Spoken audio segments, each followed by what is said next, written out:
एक सवाल 2-3 बच्चों ने पूछा कि हम कभी कभी डीमोटिवेटेड होते हैं, क्या तजुर्बा सच में इतना महत्वपूर्ण है, हम क्या करें, नौकरी मिलेगी या नहीं, तनाव रहता ही होगा, पढ़ते होंगे, टेंशन होती होगी, कितना पढ़ें, टाइम मैनेजमेंट कैसे करें, ये सवाल भी आपके सामने है। मैं आपसे, देखिए मेरा काम चीज़ों को आसान करना है। मैं दिल्ली में पढ़ाता हूँ IAS के बच्चों को, तो मैं उनको भी ये कहता हूँ कि चीज़ें मुश्किल तो कोई भी कर सकता है, चीज़ें आसान करना मुश्किल है, और हमें तो चीज़ें आसान करनी है। इस दुनिया में कोई भी ऐसा एग्जाम नहीं जिसके लिए आपको 24 घंटे पढ़ने की जरूरत है। अगर आप दिन में 8, 10, एक लेवल के बाद 12 घंटे पढ़ते हैं तो ये बहुत है। इसलिए मैं आपसे कह रहा हूँ शुरुआत के लिए 8 घंटे की पढ़ाई, 8 घंटे की नींद और 8 घंटे बाकी सब चीज़ें, खेलना कूदना, वो बहुत ज़रूरी है। यहीं से बात आती है मोटिवेशन की। एक ये है कि हमारा मोटिवेशन हमेशा कैसे रहे, और एक ये कि कभी कभी स्ट्रेस ज़्यादा हो जाता है, उस समय हम कैसे मैनेज करें। आपकी उम्र में स्ट्रेस ज़्यादा होने की वजह यह भी है कि आपके हार्मोन्स इस उम्र में ज़्यादा, उनमें वाइब्रेशंस होते हैं, तो मूड स्विंग ज़्यादा होते हैं। जैसे जैसे आप मैच्योर होते जाएंगे उम्र के साथ, आपके मूड स्विंग्स कम हो जाएंगे। जैसे आपके पेरेंट्स हैं, आप देखेंगे, स्पेशली फादर को आप देखेंगे, आपके फादर आमतौर पर इमोशनल बातों से बहुत प्रभावित नहीं होते होंगे। जैसे आप कहेंगे, पापा आज मेरी फ्रेंड ने मुझे छोड़ दिया, पापा कहेंगे कोई बात नहीं। आपके अंदर से आंसू छूट रहे हैं, आपका मन कर रहा है मैं क्या कर लूं, आग लगा दूं, जंगल में जाके क्या कर दूं, इमोशंस ऐसे उछल रहे हैं आपके, पापा क्या बोल रहे हैं, कोई बात नहीं, कोई और मिल जाएगा उससे बेहतर, ठीक है। ऐसा नहीं कि बहुत अभ्यास किया उन्होंने, उम्र बढ़ने के साथ साथ हमारे हार्मोन्स का बैलेंस चेंज होता है और आप बहुत मैच्योर हो जाते हैं। मैच्योर होने का सबसे बेसिक मतलब है कि आप किसी इमोशन में बह नहीं जाते, आप खुद के ऊपर कंट्रोल बेहतर रख पाते हैं, तो उम्र के साथ होगा। लेकिन अभी जैसे डीमोटिवेशन आपको होता होगा, करियर को लेकर सवाल मन में आता होगा कि IAS बनूं तो कैसे बनूं, कितना पढ़ूं, कितना ना पढ़ूं, ये सब सवाल आते होंगे। तो मैं आपसे 2-3 बातें कहना चाह रहा हूं। मैं तो IAS के लिए पढ़ाता हूं, अगर आप IAS की तैयारी करेंगे तो इनडायरेक्टली कहीं ना कहीं मुझे उससे फायदा ही होगा। पर ईमानदारी की बात यह है कि वो अकेला रास्ता नहीं है। एक बात को ठीक से, IAS बनने का मजा क्या है कि आपका सोचने का तरीका बहुत साइंटिफिक हो जाता है। आप फैक्ट्स पे बात करते हैं, तथ्यों पे बात करते हैं, आर्गुमेंट्स पे बात करते हैं, इमोशन से बात नहीं करते हैं, समझदारी से बात करते हैं। हमारे देश में जो आबादी है वो आबादी, अब सेंसस जब भी होगा पता लगेगा, पर हम मान के चलते हैं कि वो आबादी लगभग 145 करोड़ के आसपास इस समय हो चुकी है। पूरे इंडिया की बात अगर हम करें, 145 करोड़ में से अगर मैं कहूं कि जो लोग 21 साल या 18 साल से मान लीजिए 30 की उम्र के बीच में है, इन 12 साल में है, मेरे ख्याल से ये आबादी भी कम से कम 12, 15, 20 करोड़ के आसपास तो होगी ही होगी। अगर ये 20 करोड़ लोग सोचे कि मैं IAS बनना है, या मैं आधे भी सोच लें, 10 करोड़ सोच लें, आपको ये समझना है कि IAS पूरे भारत में कुल मिला के 6,000 होते हैं, जिनमें से भी 5,000 लोग हैं। IPS भी इतने ही होते हैं, 5-6 हज़ार के बीच में होते हैं। अगर 10 करोड़ लोग सपना देखेंगे उन नौकरियों का, अगर मैं सारी सिविल सर्विसेज मिला लूं, सेंटर की, स्टेट की, सब मिला लूं, तो सेंटर की कुल 20 सर्विसेज मान लीजिए, सबका कार्ड अगर हम 5,000 भी एवरेज रखें तो 1 लाख लोग होंगे। आपके स्टेट का मान, स्टेट में मान लेता हूं कि 2-3 हज़ार लोग होंगे जो सरकारी नौकरी में ठीक पद पे होंगे, उससे ज़्यादा तो कार्डर नहीं होना चाहिए, क्योंकि स्टेट बहुत छोटा आपका है, आबादी बहुत कम है। तो जो नौकरियां कुल मिला के 10-12 हज़ार हैं, अगर देश का हर युवा सोचे कि मुझे उसी में आना है, तो इसका मतलब है कि हम एक ऐसे रास्ते पे जा रहे हैं जिसमें डिप्रेशन होने की संभावना बहुत ज़्यादा है, एंग्जाइटी होने की संभावना बहुत ज़्यादा है, बहुत लोगों को हारना भी पड़ेगा, बहुत लोगों को हासिल नहीं हो पाएगा वो सब। तो मैं जो आपसे कहना चाह रहा हूँ, सरकारी नौकरी ठीक है, कोशिश करने में बुराई नहीं है, सरकारी नौकरी में कुछ चीज़ें अच्छी होती हैं, पर अपने मन से ये बात निकाल दीजिए कि मुझे केवल और केवल सरकारी नौकरी में ही जाना है। दुनिया में तमाम रास्ते हैं और मैं कुछ रास्ते आपको हिंट करता हूँ इस चीज़ का। जैसे मैं खुद एक एग्जाम्पल हूँ, मैं सरकारी नौकरी में रहा, मैं दिल्ली यूनिवर्सिटी में लेक्चरर था, पहले असिस्टेंट प्रोफेसर था, 2 कॉलेजेस में पढ़ाया मैंने वहाँ। फिर IAS का एग्जाम दिया, सिलेक्ट हो गया, उसमें 6-7 महीने वहाँ नौकरी की, फिर वो भी छोड़ा। अब मैं अपना काम करता हूँ, सेल्फ एम्प्लॉयड हूँ। और मैं ईमानदारी से आपसे कह रहा हूँ, आप जब भी कोई फैसला करेंगे अपने बारे में, कभी ना कभी आपको फील होगा, बेशक 1 सेकंड के लिए, कि आपने गलत किया। कोई भी फैसला हो, आप स्पाउस सिलेक्शन करेंगे अपने लिए, कितना भी सोच के कर लें, जीवन में कभी ना कभी लगेगा गलती हुई, अक्सर लगेगा ठीक किया, कभी कभी लगेगा गलत किया। और ऐसा नहीं कि आपने X के बदले Y किया होता तो नहीं लगता, तो भी लगता है। दिक्कत ये नहीं है कि मैं X को चुनूं या Y को चुनूं, आप जिसको भी चुनेंगे पूरा पैकेज साथ में आता है। अच्छी चीजें भी, खराब चीजें भी। जो अच्छा आएगा उस पर आपका ध्यान नहीं जाएगा क्योंकि वो तो फॉर ग्रांटेड है। जो मिल जाता है वो मिट्टी हो जाता है, कोई वैल्यू नहीं करता उसको। जो मिस हो जाता है वो चुभता है। और जो चीज दूसरे ऑप्शन में अच्छी थी इसमें नहीं, आप बार बार वो देखते अरे यार, अरे यार वो ठीक था, अरे यार वो ठीक था। जबकि वहां 12 प्रॉब्लम्स थी, यहां 2 प्रॉब्लम है। पर हमारी ह्यूमन कॉन्शियसनेस ऐसी है कि जो छूट गया उस पर नजर ज्यादा जाती है, जो मिल गया मिट्टी हो जाता है। एक बड़ा प्रसिद्ध शेर मैं कई बार कोट करता हूं, मतलब दुनिया जिसे कहते हैं जादू का खिलौना है, मिल गया वो मिट्टी है, नहीं मिला वो सोना है। जो नहीं मिलता है ना वो बड़ा परेशान करता है। ये नौकरी के मामले में भी है। पर मैं ईमानदारी से कह रहा हूं कि मुझे आज तक जिस एक फैसले पर 1 सेकंड के लिए भी नहीं लगा कि मैंने गलत किया, वो नौकरी छोड़ने का फैसला है। मुझे आज तक नहीं लगा कि मैंने गलती की, क्योंकि मुझे लगता है मैंने एकदम ठीक किया। मैंने अपने स्वधर्म, अपने नेचर के अनुसार सही किया। इस बच्चे ने बड़ा खूबसूरत सवाल पूछा कि आप आईएएस एलआईडी की नौकरी छोड़ के टीचिंग में क्यों आ गए। मैं इस सवाल में दूसरा सवाल जोड़ देता हूं। हमारे सामने प्रेम सिंह जी बैठे हैं, मुख्यमंत्री जी बैठे हैं, वो टीचिंग की नौकरी छोड़ के पॉलिटिक्स में क्यों आ गए। 2 एग्जाम्पल्स हैं आपके सामने। इन दोनों में एक तारतम्य है, एक रिदम है, एक लय है दोनों में। वो टीचर बने, उनको फील हुआ कि उनका स्वधर्म टीचिंग से ज्यादा कुछ और है। मैं आईएएस एलआईडी में आया, मुझे लगा कि मेरा स्वधर्म इससे ज्यादा टीचिंग में है। स्वधर्म क्या होता है? आपने गीता पुस्तक का जिक्र सुना होगा, उसमें श्री कृष्ण ने स्वधर्म का जिक्र किया है। यहां बहुत सारे बच्चे बौद्ध समाज से होंगे, महात्मा बुद्ध ने भी इस बात पर खूब जोर दिया है। सारे धर्मों, सारे दर्शनों का जो सार है वो ये है, हर व्यक्ति हर काम के लिए फिट नहीं होता है। 2 चीजों पे गौर करना है। पहला, मैं क्या अच्छा कर सकता हूं, मैं कैपेबल किस चीज के लिए हूं। दूसरा, मुझे क्या करने में मजा आता है। और जहां इन दोनों का इक्विलिब्रियम हो, जहां ये दोनों बातें मिल जाएं, वो आपका स्वधर्म है। यानी जैसे मैं सिंगर बनना चाहता था, पर मैं इतना गंदा गाता हूं कि मैं जब घर में गाता था मेरे पेरेंट्स बोलते तो मैं भारतीय सेना में चले जाना चाहिए, बिना बंदूक के विदेशी की तरफ देख के गा देना, बस वैसे ही मर जाएंगे सारे के सारे। सही बात है भाई, ये भी ठीक बात है। तो मेरा मन था कि मैं सिंगर बनूं, पर गला कौवे जैसा भगवान ने दिया, कोयल जैसा नहीं दिया, तो मैं सिंगर नहीं बनूंगा। मेरे मन से क्या होता है, अच्छा लगने से क्या होता है भाई, सुने भी तो कोई मेरी बात को, मेरे गाने को सुने भी तो सही कोई। तो मेरा मन क्या करता है काफी नहीं है। 2 चीजें हैं, मैं क्या कर सकता हूं। मैं बचपन से स्कूल में डिबेटिंग करता था, मेरे पेरेंट्स ने मुझे बड़ा सपोर्ट किया, और बचपन से ही मेरे पेरेंट्स ने, टीचर्स ने कहा कि तुम कुछ ऐसा करना कि मंच पर रह सको, पॉलिटिक्स में जाओ, एमपी बनो। अब मेरा मन भी पॉलिटिक्स में आने का था, स्कूल लाइफ में बहुत ज्यादा मन था उस समय, बाद में नहीं रहा। तुम पॉलिटिक्स में जाओ, तुम वकील बनो, क्योंकि जब कोर्ट केस लड़ोगे तुम्हें बोलने की ताकत भगवान ने दी है, उसका इस्तेमाल करो। या टीचर बनो। टीचर की छवि हमारे समाज में बहुत अच्छी नहीं होती थी, हालांकि मेरे पेरेंट्स टीचर ही हैं दोनों, पर हमारे समाज में टीचर की छवि होती है। और हमारे देश का दुर्भाग्य है कि जो प्रोफेशन देश को गढ़ता है उसकी छवि बहुत अच्छी नहीं है। टीचर बनना बहुत लोगों का सपना नहीं है, मेरा तो है। और मेरा स्वधर्म, मैंने महसूस कर लिया कि मेरा स्वधर्म टीचिंग है। और स्वधर्म का मतलब वही 2 बातें जो मैं कर सकता हूं और जो मैं करना चाहता भी हूं। आपके मुख्यमंत्री जी अच्छे टीचर रहे होंगे, पर उनको बार बार मन में आता होगा कि मैं जनता के बीच जाकर उनके साथ काम करके क्यों ना कुछ ऐसा करूं कि पॉलिसी मेकिंग में आऊं। उनका स्वधर्म उनको वहां खींच के ले गया, तो उन्होंने वो किया। और इस दुनिया में जो भी सफल इंसान आपको देखे, कोई भी सफल व्यक्ति देखे, किसी भी फील्ड का हो, आप हमेशा देखेंगे वो वही व्यक्ति है जो अपने स्वधर्म पे चल रहा है, जिसने वही रास्ता चुना जो उसकी क्षमताओं यानी कि कैपेबिलिटीज और उसके इंटरेस्ट यानी कि उसकी इच्छाओं से मैच करता था। तो आप सबसे मैं कह रहा हूं कि आईएएस या पीसीएस या सरकारी नौकरी की अंधी दौड़ में मत दौड़िए। मैंने बहुत सरकारी नौकरी वालों को देखा है दुखी रहते हुए। सरकारी नौकरी में अच्छा वेतन है तभी दुखी है, क्योंकि वो नहीं कर पा रहे जो दरअसल करना चाहते थे। सरकारी नौकरी में क्या होता है, सुरक्षा मिलती है, सेफ्टी होती है, सिक्योरिटी होती है, सम्मान मिलता है, समाज के लोग पूछते हैं आपको कि आप सरकारी नौकरी में हैं। गस्टेड ऑफिसर होंगे तो स्टैंप लगा के साइन करने की ताकत आ जाती है। आप जज हैं तो आपकी बात में वजन होता है। आप आईएएस आईपीएस है तो आप पूरा राज्य या देश चला रहे हैं। तो ताकत तो है, अच्छा है, सुरक्षा बहुत ज्यादा है।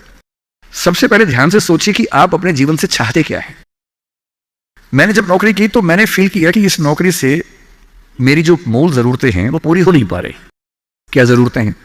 मुझे अच्छा लगता है कि मैं खूब पढ़ूं और मंच पे खूब बोलूं। वहां कहा कि आप मंच पे जा ही नहीं सकते, कोड ऑफ कंडक्ट। मैंने कहा यार, जिस चीज के लिए पैदा हुआ वही नहीं कर पाऊंगा मैं तो। फिर दिन भर फाइलों में काम करना है। अब फाइलों में काम करना अच्छा लगता है कई लोगों को, मुझे नहीं अच्छा लगता, मेरा नहीं है ऐसी रुचि है, तो मैं क्या करूं। मेरा मन करता है कि मैं खूब पढ़ूं, गहरी चीजें पढ़ूं। वहां तो वही पढ़ना है जो सरकार के हिसाब से चीजें आती हैं, उसमें कोई बहुत क्रिएटिव स्कोप नहीं होता है। तो मैं कुछ महीनों में समझ गया कि ये मेरे बस की बात नहीं है। और मैं आपसे एक लिटमस टेस्ट कहता हूं, अपने पेरेंट्स से अकेले में बात करना। देखिए मैं बहुत ज्यादा बोलता हूं, जब आपको लगे ज्यादा हो गया आप इशारा कर देना, मैं चुप हो जाऊंगा वहां पर, है ना। मैं भूल जाता हूं कि मैं कितने घंटे बोल चुका हूं तो आप हिंट कर दीजिएगा। आज घर जाके अपने पेरेंट्स से बात करना और एक बात पूछना उनसे, अकेले में बात करना, सबके सामने नहीं। स्पेशली अगर आपके पापा किसी नौकरी में हैं या मम्मी नौकरी में, जो भी नौकरी में, उनसे पूछना। उनसे कहना कि पापा आप नौकरी में खुश हो, ये बोल के चुप हो जाना। ये मम्मी आप नौकरी करती हो सरकार में या प्राइवेट जहां भी करती हो, ईमानदारी से बताओ, मेरे सिर पे हाथ रखे बताओ कि आप खुश हो। तो पहले वो 2-4 मिनट गोल मटोल बात करेंगे। हाँ बेटा क्या कह सकते हैं बेटा, हाँ ठीक ही है बेटा, सब बढ़िया चल रहा है बेटा, ऐसी ऐसी बात करेंगे। आप 2 मिनट के बाद फिर उनका हाथ पकड़ के अपने सिर पे रख देना। अब बोलना आपको मेरी कसम है झूठ बोला तो मर जाऊंगी, मर जाऊंगा। झूठ मत बोलना, सच्ची बताओ आप खुश हो। 2-4-5 मिनट के बाद उनके आंसू निकल जाएंगे या आवाज भर आ जाएगी उनकी। और मैं गारंटी दे रहा हूं, आप 10 में से 9 पेरेंट्स कहेंगे बेटा खुश तो नहीं है पर क्या करे, क्या करे। तुम्हारा करियर बनाना है, तुम्हारी जिंदगी ठीक रहे, नौकरी छोड़ भी तो नहीं सकते। शायद बाद में जो पीएफ है उसके पैसे मिलेंगे, तुम्हें कॉलेज में पढ़ाना होगा, फीस इकट्ठी करनी होगी, घर बना के देना है, तुम्हारी शादी होगी, कैसे करूंगा, कैसे करूंगी। अब उनसे पूछना कि अगर आप 20 साल पीछे जा सको अपने इतिहास में, टाइम मशीन में आपको बिठा दिया, 20 साल पीछे ले गए और आपको 2 ऑप्शंस मिले, एक यही नौकरी करने का, एक कुछ और करने का, और ये एज्यूम करते हैं कि फाइनेंशियल सिक्योरिटी उतनी ही आपके पास रहेगी जितनी नौकरी में थी, एज्यूम कर लेते हैं। आप क्या करना चाहेंगे? गारंटी से बता रहा हूं, मजाक नहीं कर रहा हूं, गारंटी दे रहा हूं कि 10 में से कम 7 या 8 कहेंगे मैं वो रास्ता चुनना चाहूंगा, ये नहीं चुनना चाहूंगा। इसलिए सिर्फ सिक्योरिटी जिंदगी में काम नहीं आती है, जिंदगी में बहुत कुछ काम आता है। और आपकी जनरेशन के सामने इतनी अपॉर्चुनिटीज हैं। हमारे सामने तो क्या था, हमने जब कॉलेज पास किया तो लोगों से पूछा आप क्या करें, तो लोगों ने कहा 2-3 रास्ते हैं, एक रास्ते आईएएस बन जाओ, एक है टीचर बन जाओ, एक वकील या जज वाला रास्ता है। तो हमने 2 रास्ते चुन लिए, टीचर और आईएएस। टीचर का चुना इसलिए मैंने एमए किया, एमफिल किया, पीएचडी किया, यूजीसी नेट जेआरएफ का एग्जाम दिया कि ठीक है टीचर बन जाएंगे। तब तक आईएएस में इसमें लाइट में हो गया तो वहां जाके देख लिया। जल्दी ही समझ में आ गया कि दोनों में उतना मजा नहीं आ रहा है तो दोनों छोड़ दिया। लेकिन उस समय छोड़ दिया। अगर 2-4 साल कर लेता तो आज तक वही कर रहा होता, क्योंकि वो जो सुरक्षा है ना दलदल जैसी होती है, एक बार दलदल में घुस गए बाहर निकलना बड़ा मुश्किल है। लेकिन आपकी जनरेशन का सोचिए, जब मैं अपने आसपास देखता हूं, मेरे बहुत सारे दोस्त सोशल मीडिया पे काफी सक्सेसफुल हैं, फिल्म इंडस्ट्री में हैं। उनमें से एक ने मुझसे पूछा कि सर मैंने 30 साल नौकरी की है और मैं अपनी फील्ड में लगभग टॉप पे हूं। मान लीजिए मैं आपसे पूछूं, ये प्राइवेट सेक्टर की बात है, एक टीवी चैनल के टॉप व्यक्ति के बारे में बता रहा हूं मैं आपको। उससे कहा कि अगर मैं आपसे पूछूं कि मैंने ठीक किया या गलत किया तो आप क्या सलाह देंगे? मैंने कहा सलाह तो मैं क्या आपको दूंगा, आप मुझसे बड़े हैं, सलाह तो मैं आपसे ले लेता हूं बल्कि, लेकिन अगर आप मेरा ओपिनियन चाह रहे हैं तो मैं आपको केवल एक बात बता के समझाता हूं। मेरा अपना मानना यह है कि नौकरी अच्छी है, नौकरी से अच्छा है उद्यम, एंटरप्रेन्योरशिप या सेल्फ एम्प्लॉयमेंट। यह बात मैंने कई मंचों पे कही है। कुछ दिन पहले मैं दिल्ली का एक बहुत प्रतिष्ठित कॉलेज है, Shriram college of commerce SRCC, वहां मैं गया था और मैंने बड़ा खुल के कहा कि स्टार्टअप करना नौकरी करने से बेहतर क्यों है। एक आर्गुमेंट दिया, वहां एक आर्गुमेंट छूट गया था, आज मैं आपको वो आर्गुमेंट बताता हूं। जब हम नौकरी करते हैं, मैंने उसी व्यक्ति को कहा कि जैसे आपने नौकरी की है, 30 साल हो गए, आपके पास 3-4 साल बचे होंगे। उसने कहा सर 3 साल बचे हैं, फिर मैं रिटायर हो जाऊंगा। मैंने कहा आपने जिंदगी भर में, मेरे ख्याल से आपकी महीने की सैलरी आजकल शायद 1.5-2-2.5 लाख रुपए होगी। आपने जिंदगी में ठीक ठाक पैसा कमाया होगा, पर जितना भी कमाया होगा लगभग उतना खर्च भी हो गया होगा, क्योंकि खर्चे भी तो बढ़ते हैं ना परिवार के समय के साथ। बच्चे हैं, करियर है। बोले हाँ सर कुछ बचता नहीं है, बस ये है कि काम चल जाता है। मैंने कहा अब 4 साल रिटायर होंगे, आपने एक घर जरूर खरीद लिया होगा नोएडा वोएडा में, और यहाँ सर नोएडा में, नोएडा दिल्ली के पड़ोस में है जहाँ कई लोग रहते हैं। दिल्ली में नौकरी करके घर खरीदना बड़ा मुश्किल काम है। तो दिल्ली में जो लोग नौकरी करते हैं दिल्ली के आसपास घर खरीदते हैं। नोएडा एक जगह है, इंदिरापुरम एक जगह है, गुड़गांव एक जगह है, वहां आमतौर पर घर खरीदते हैं जो दिल्ली से सस्ता मिल जाता है और अच्छा घर मिल जाता है। इनके अब रिटायर हो जाएंगे, रिटायरमेंट के बाद कितने पैसे आपके पास होंगे, जिंदगी भर की बचत। बोले सर मैंने कुछ स्कीम्स में पैसा लगा रखा है लेकिन मेरे पास 10-15 लाख रुपए कैश होगा, और जो स्कीम्स मैंने इन्वेस्ट किया हुआ है मैंने सही टाइम पे इन्वेस्ट कर दिया था, तो मुझे महीने का 50-60-70 हज़ार रुपये वहां से आता रहेगा, जिससे मेरे खर्चे निकलते रहेंगे, मेरी फैमिली सेफ रहेगी, मेरे हस्बैंड वाइफ हम सेफ रहेंगे। मैंने बढ़िया है। मैंने कहा सिनेरियो नंबर 2 सोच के देखिए जरा। तो मैंने ये भी पूछा आपके बच्चे करते क्या हैं, तो उन्होंने कहा कि सर मेरा एक बच्चा तो सॉफ्टवेयर की दुनिया में है, एक बच्चा मेरा मीडिया में ही, जर्नलिज्म में ही काम करना चाहता है, वो अभी पढ़ रहा है, जल्दी ही नौकरी शुरू कर देगा। मैंने कहा जब वो नौकरी शुरू करेगा उसकी सैलरी क्या होगी? तो सर शुरुआत तो 30-35 हज़ार से होनी चाहिए, धीरे धीरे फिर परफॉर्मेंस के हिसाब से सैलरी बढ़ जाएगी उसकी। मैंने कहा चलिए अब चैनल चेंज कर लेते हैं। मान लीजिए कि आपने 30 साल पहले नौकरी की जगह अपना उद्यम शुरू किया होता। लेट अस एज्यूम, मैं जानता हूं कि अपना उद्यम करने में खतरा ज्यादा होता है, बहुत ज्यादा होता है। 1000 में एक उद्यम बेहद सफल होता है, जिसको आप देखते हैं अखबारों में स्टार्टअप, और वो क्या बोलते हैं यूनिकॉर्न। यूनिकॉर्न का मतलब एक सींग वाला घोड़ा, ऐसा घोड़ा जिसका एक सींग हो। एक माइथोलॉजी है यूरोप की, उसमें यूनिकॉर्न का जिक्र आता है। वो तो 1000 में एक होता है यूनिकॉर्न। बाकी लेकिन ये है कि आप रीजनेबल सक्सेस तो आप ला सकते हैं थोड़ी सी मेहनत करके। धीरे धीरे लोग आपको जानने लगते हैं, एक ब्रांडिंग बनने लगती है, और 3 साल का मानते हैं कि ब्रेक इवन का एक जस्टिफिकेशन पीरियड है कि 3 साल अगर आपने ठीक से काम कर लिया। एक ये फॉर्मूला आप भी समझ लें, दुनिया में कोई भी काम हो, कितना भी मुश्किल हो, अगर आपने 3 साल उस पर ठीक से खर्च कर दिए तो मान के चलिए कि उसमें आपको सक्सेस मिलनी तय हो जाएगी। 3 साल का गोल्डन रूल है। तो मैंने उस व्यक्ति से कहा कि अगर आपने 3 साल स्ट्रगल कर ली होती, अपना काम शुरू किया होता, लेट अस एज्यूम, और सफल हो जाते, पर मान लीजिए सफल ना होते तो नौकरी कर लेते, ऐसा भी क्या है, 30 साल नहीं 27 साल नौकरी कर लेते, कौन सी ऐसी खास बात है। और यदि आज आपका एक एम्पायर खड़ा हो जाता, अभी आप नौकरी करते हैं, उस समय शायद आप 500 लोगों को, 100 लोगों को, 1000 लोगों को नौकरी दे रहे होते। कोई मुझसे अगर पूछता है ना कि मैं जिंदगी में किस चीज से सबसे ज्यादा खुश रहता हूं, सबसे ज्यादा, वो ये है कि जब मैंने नौकरी छोड़ी, अपना काम शुरू किया। शुरू में हमारे यहाँ 3 लोग काम करते थे, आज हमारे दृष्टि ग्रुप में 1800 लोग काम करते हैं, 1800। और मुझे सबसे बड़ा सुकून इस बात का है कि 1800 परिवार चल रहे हैं मेरे उस एक फैसले से। और यदि आप उद्यम करते हो, उनसे मैंने कहा, और एज्यूम करते हैं कि 30 साल की मेहनत के बाद आपका उद्यम जो है आपकी अभी की सैलरी से शायद 50 गुना ज्यादा कमा रहा होता, उस कंपनी की वैल्यू आपकी सैलरी से शायद 1000 गुना ज्यादा होती, जैसा वैल्यूएशन होता है, और आपका बच्चा अपना काम शुरू करना चाहता। आज आप 2.5 लाख रुपए कमाते हैं, आपका बच्चा 30,000 से शुरू करेगा, पूरी स्ट्रगल वैसी की वैसी करेगा। अगर आप उद्यमी होते, आपका बच्चा वहां से शुरू करता जहां आपने छोड़ा है, और पूरी एक पीढ़ी की मेहनत आपको एक्स्ट्रा मिलती जो अब नहीं मिलेगी। इसलिए नौकरी अच्छी है, और नौकरी इतनी अच्छी भी नहीं है कि उसके लिए पागल हो जाना है। करेज क्यों नहीं आ सकता हमारे अंदर, साहस क्यों नहीं आ सकता है? कम से कम एक चांस लेने के लिए, खतरा उठाने के लिए, ट्राई करने के लिए क्यों नहीं कोशिश करनी चाहिए। और इसलिए मैं आप सबसे जो कहना चाह रहा हूं वो ये, अपने स्वधर्म को ठीक से पहचानिए। आप जीवन से क्या चाहते हैं ठीक से पहचानिए। अगर आप चाहते हैं पैसा कमाना, तो सबसे अच्छा है अपना उद्यम, अपना स्टार्टअप, अपना बिजनेस, अपना काम, सेल्फ एम्प्लॉयमेंट। अगर आप चाहते हैं पावर, कि मैं कुछ करूं तो दुनिया को दिखे, तो सिविल सर्वेंट बनिए, जज बनिए, पॉलिटिक्स में आइए। पॉलिटिक्स एक ऐसी चीज है जहां आप समाज को सबसे ज्यादा बदल सकते हैं, सबसे ताकत के साथ बदल सकते हैं। यदि आपको चाहिए जीवन में शांति, सुकून, तो फिर एक ऐसी नौकरी या एक ऐसा उद्यम जैसे खेती का काम। आप तो सिक्किम में रहते हैं, मैं कल आते हुए रास्ते में सोच रहा था कि सिक्किम के युवा अगर अपना स्टार्टअप शुरू करें ऑर्गेनिक फार्मिंग का ही, आपको अंदाजा नहीं है दिल्ली में क्या हाल है। दिल्ली में किसी शॉप के ऊपर लिख दीजिए ऑर्गेनिक फार्मिंग के प्रोडक्ट्स मिलते हैं, वहां लाइन लग जाती है, लोग पागल हो जाते हैं।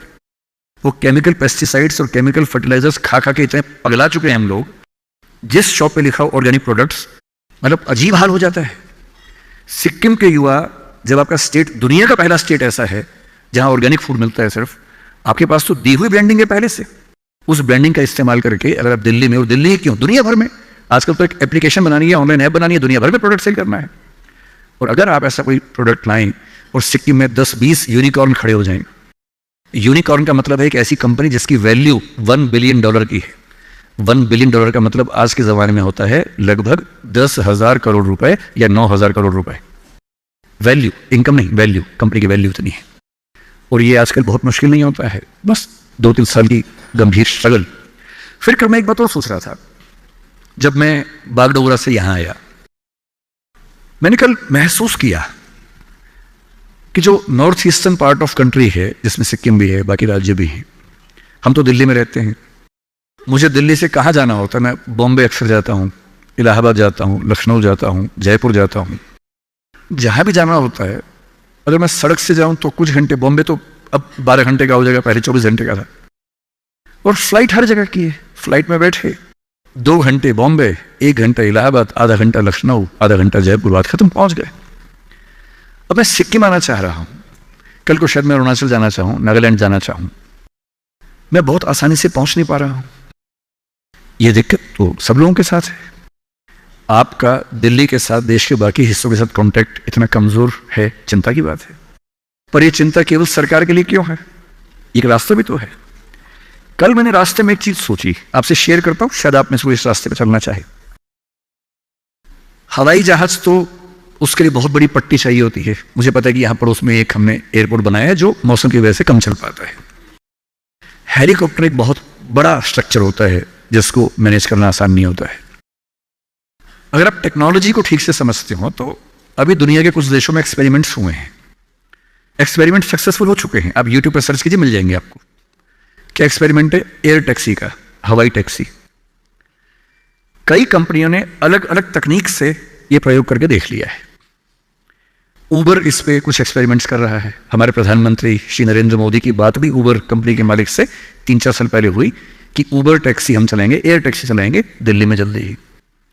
दिल्ली से गुड़गांव जाने में 1 घंटा लगता है, एयर टैक्सी 8 मिनट लेगी मैक्सिमम।